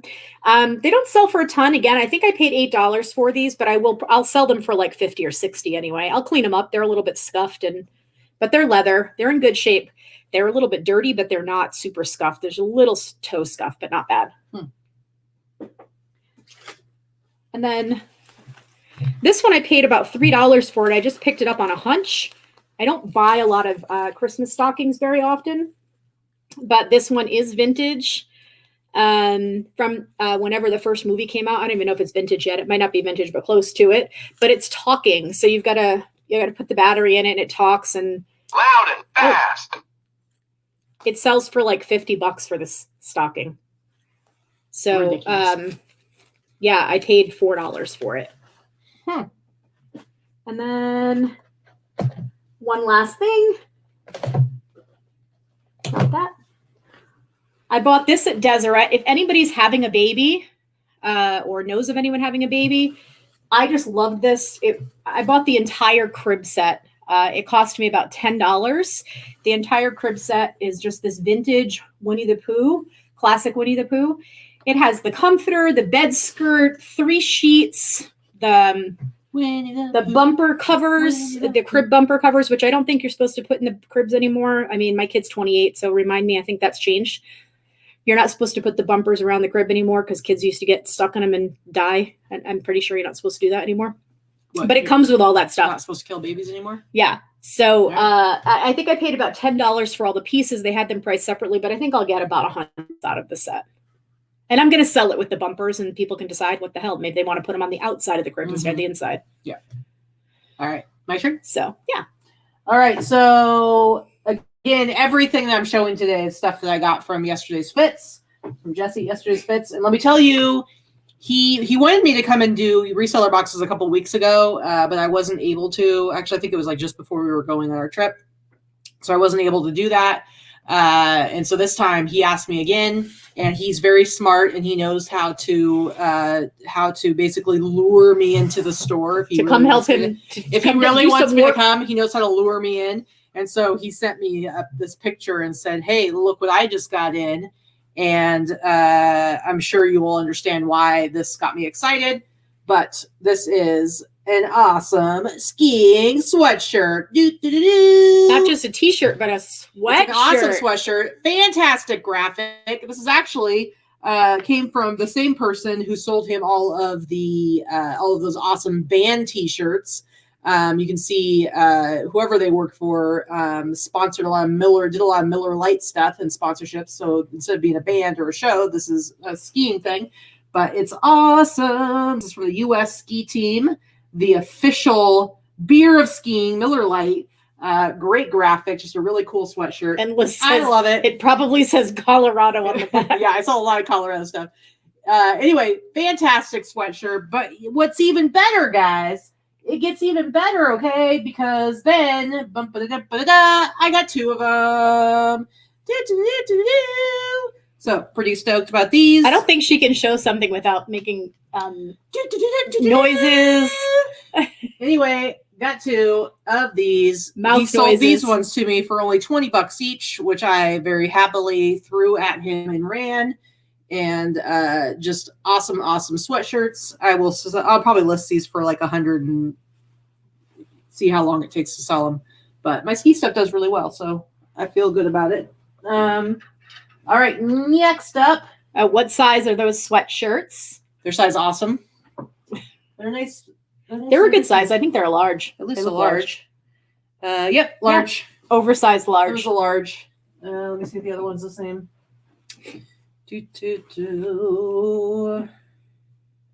Yep, they're both large. Both large. Made in Hong Kong. Gear for sports. Vintage 80s. Really cool sweatshirts. They're nicely made too. They're not the cheap ones. They're really the gear for sports is that kind of heavyweight, thick. It's almost like a champion. Yep. But not champion. All right. Next up, I got this awesome sweatshirt. I like that one too. Yeah. So this actually was part when I was going through and pulling everything for boxes. This is one of the things I ended up with. I was holding back a lot of like sweatshirts for myself because he uses flat rate boxes. And we have to be able to get at least 10 pieces, if not 11, for the ones that get the bonus pieces all in there. So you can't really have a lot of sweatshirts. So a lot of the sweatshirts didn't get included. But I went ahead and got this one for $10. And it's just got the Russell Athletic logo on it, which if you like vintage sweatshirts, you know that this is the 90s Russell Athletic logo. I love that it's like huge on the front of a sweatshirt. So I got this for $10. And it's beautiful. Got a nice fade to it. I'll probably try to sell that for at least 50, maybe 70. Jacob just cracked me up. Santa gave me side eye and underlined me on the naughty list. I bet. Well, I don't know, Jacob. If your real life is any indication, or if we have any indication of what you're like in real life based on you in the chats, Santa probably has had you on the naughty list for a long time. All right, this is another sweatshirt. This is one that I didn't include, not just because it's a big bulky sweatshirt, but also because it is so yellow. I don't know if you can see. Can you even see that on the screen? No, I can see this it is in even person now. worse. This is even worse than that. Keep that away from me. I That know. was ugh. It's super stained, super yellow, but what a fantastic graphic. So this is something I will be having to treat with the oxygen, like OxyClean stuff. I'll squirt that I'll get a bunch of that on there, use a toothbrush on it, really saturate it. You won't be able to bleach that one? And no, but it's so yellow. I'm going to start with that, and then I will bleach it to Kingdom Come, and it should come out fine. But it's pretty stained. But I still pay $10 for it, and I will sell that for $50. That's why she gets only 50 at least. If you get that clean, that'll sell for 75. Yeah, probably. I think. That's why she gets that stuff, because she's willing to put in the work for those type of things, and I am not. But the thing is, she's got a process. I have a process, guys. Here's the thing. I hate doing hard goods, and Vikki likes doing hard goods. For me, I do not like having, when I very first started selling, I did hard goods. I did everything. What I hated was having to constantly switch up what I was doing.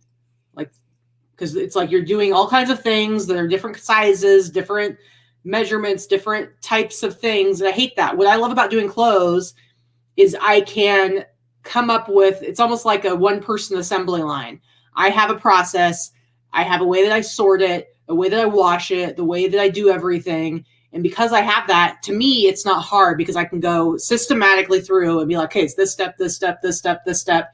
And so it's not hard. I'd separate it out. Like all the whites get bleached, all this gets that. Leah, I am with you. She's like, I'm famous for saying I don't project. Yes, that is true. I will say that I'm very lucky that my lister is also a seamstress. So I will take on pieces that I think can be repaired, and that's worth it. But as far as that type of stuff, cleaning out stains, if it's one or two little things, I will try for sure. Yeah. But to do what she does every time, no, thank you. Yeah, and the thing, like, I totally get Sandra's the same way. She does everything. I totally get the whole project thing, and why. And for a lot of people, it's like, yeah, don't buy that thing that's going to be a project that you're going to put off and put off and put off. Totally agree with that. However, because of the way I source and the way I do, like if I go to Torgum, I get 150 t-shirts. They're all disgusting. Everything has to be, it's like I do it all. I process all of it. And then it's like a 2-day process. So for me, it's just part of what I do. And then I sell it and I make money. Where the house smells like bleach for 2 days straight. And the spray that she puts on beforehand, and the washing machine and the dryer and constant rotation for 2 days. Yeah, it's gross. But I don't want to do it. The good thing is that she will also do mine. So if she'll have 100 pieces of her own and I'll have 2. And I just kind of like throw mine in there, and she does take care of it. Pretty much, and I will take care of it for her, so it's not bad. Anyway, so next up is this, I guess it's like kind of a pullover, I don't even know what you would call this. A pullover. It's a mock, it's a half of like a jacket shirt. Yeah, it's a quarter zip, very mock thin. Neck. But look at it. Liz, if you're still there, Colorado Mines Ski Team, 1979. That was the year I was born, 1979. And then the back has this awesome ski graphic. 1979. It's from 1979. I love it. This is actually in great condition. It's just an interesting little. Yeah, it's a quarter zip mock neck shirt. Would you call it just a shirt? Yeah, quarter zip mock neck shirt. Yeah. It's almost like a turtleneck. Yeah. Which is perfect from the 70s, because that type of turtleneck was way popular in the 70s. It's fantastic. Yeah. Yeah. The thing is, and the other thing about the whole project thing is, because it's not like I have to undertake this whole thing just for one piece. It's everything goes through the process. And so there's a system. There's a system, guys. All right. I'm almost done.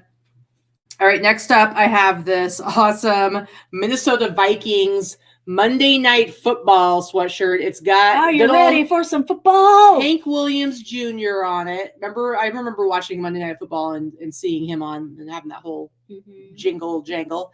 This is an awesome sweatshirt. I think he charged me like maybe $20 for this one.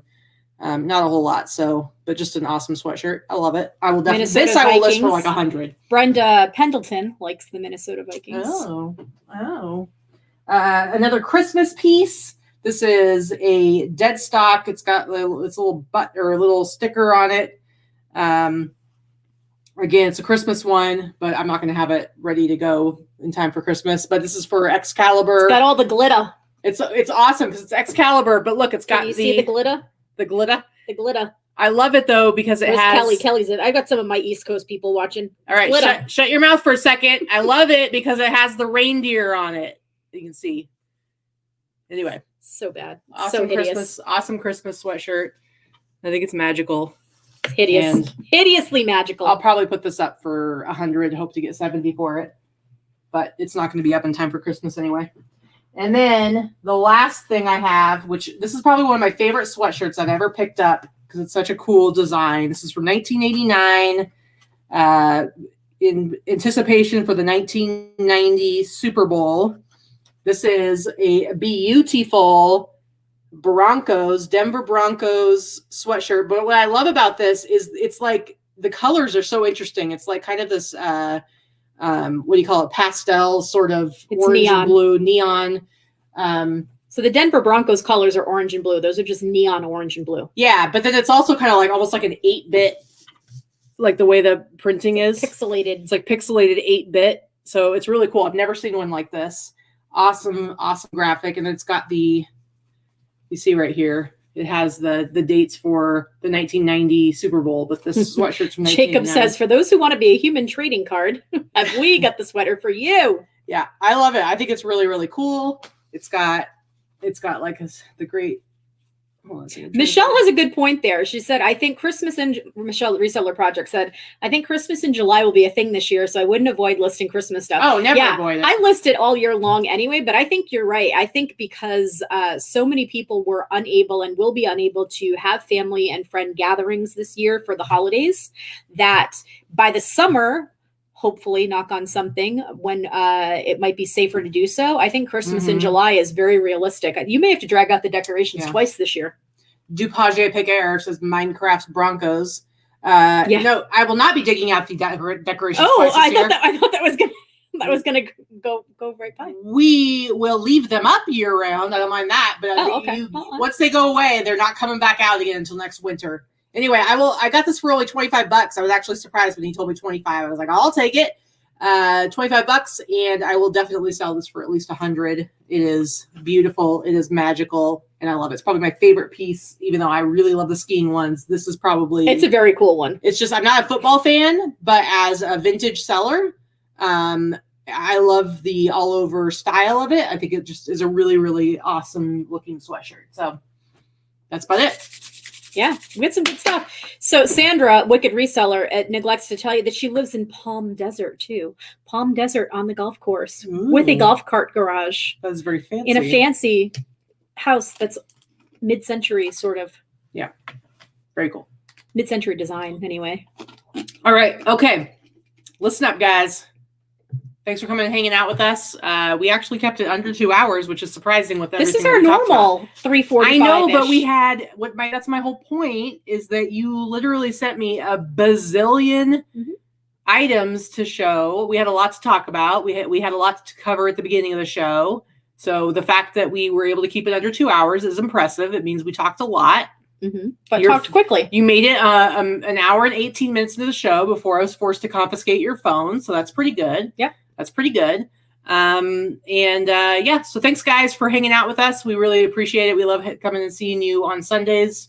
Now I'm going to get back to doing some listing. I don't know what the heck you're doing after the show, but I'll be kicking you out of my office so I can get some work done. I might get some work done. I might get some listing done. Yeah. You'll think about it? I might.